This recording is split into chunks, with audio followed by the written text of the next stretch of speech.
Quando a gente tenta analisar o futuro e as pessoas falam que nós estamos diante de um futuro complexo, imprevisível, incerto, a gente tem que colocar matemática na brincadeira. E a gente tem que então partir para as coisas que estão, digamos, firmes, coisas que vão acontecer. Então, por exemplo, eu posso dizer com certeza que no dia seguinte desse artigo, quando ele for publicado, depois desse dia e no outro dia, 100% de certeza que 8 bilhões de habitantes precisarão comer algo em torno de 24 bilhões de pratos de comida. Ninguém vai dizer que isso não é fato. E que vão ter que dormir, vão ter que beber, vão ter que ir ao banheiro. Então, a base para a gente começar a pensar o futuro é ver aquilo que é o mais seguro, o menos incerto. E depois a gente começar a fazer as especulações baseado nessa certeza. Matematicamente, a gente pode dizer que se a gente continuar crescendo a população, e a previsão toda é que vai acontecer, quando nós tivermos 9 bilhões de habitantes em 2030, nós teremos que produzir 9 vezes 3, 27 bilhões de pratos de comida. Ou não? Então a gente também pode afirmar, matematicamente falando, que haverá mudanças no sistema produtivo para atender à complexidade de consumo de passar de 24 bilhões para 27 bilhões de pratos de comida. Sim ou não?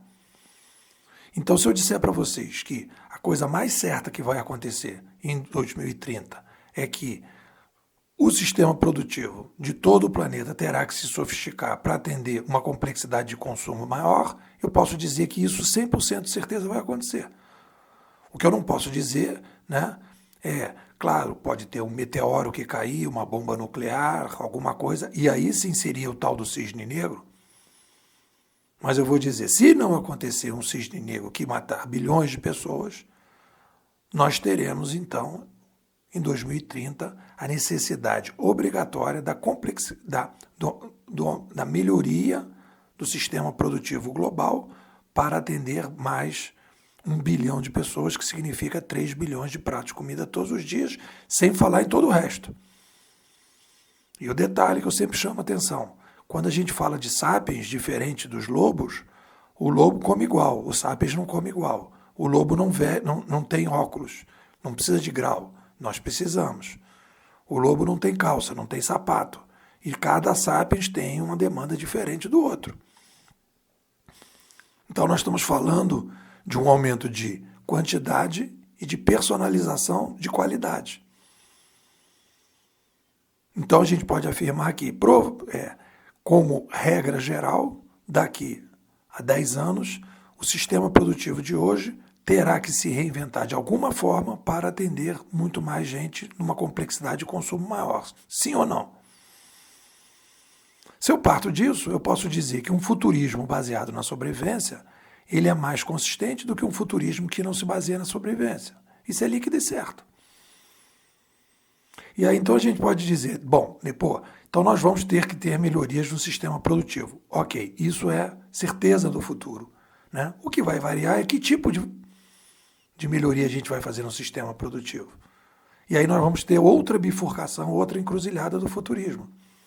É um futurismo que vai tentar adivinhar essa melhoria produtiva como foco, e o futurismo que vai partir para a história, que aí sim você também reduz a incerteza. Se já fizemos assim em tal período, tal período, tal período, tal período, é muito mais provável que a gente vai fazer de novo nesse período aqui. E não ficar baseado no achismo de que talvez agora a gente vai fazer tal coisa porque a gente acha legal. Então, quando a gente fala de futurismo de qualidade, nós estamos falando de um futurismo baseado na sobrevivência e um futurismo baseado na análise da sobrevivência histórica, que é o que a gente chama aqui na escola de antropologia da sobrevivência. Como o sapiens faz para sobreviver ao longo do tempo, sendo que o sapiens é uma tecnoespécie e essa tecnoespécie vive sob a égide da complexidade demográfica progressiva, o que significa também dizer que a gente vive, né, num ambiente em que os sistemas produtivos são progressivos. Eles precisam se atualizar o tempo todo para acompanhar a complexidade do consumo. Aumentou a demanda de consumo, tem que sofisticar a produção. Isso é líquido e certo. Então, se a gente partir disso, aí a gente, então, vai começar a falar de futurismo de qualidade, baseado na história e baseado na sobrevivência, e aí a gente vai fazer as análises históricas de sobrevivência e ver qual que tem mais qualidade para a gente poder ter uma base maior para projetar o futuro. Esse tipo de debate, né, a antropologia da sobrevivência é a base conceitual da bimodal futurismo competitivo.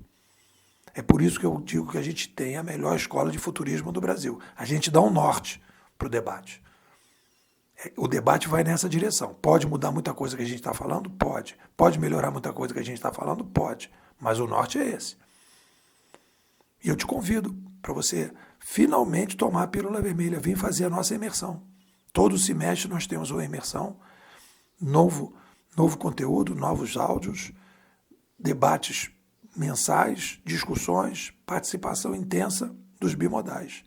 Me manda um zap, 21 99608 6422. Vou repetir, 21 99608 6422. Pô, quero ser bimodal.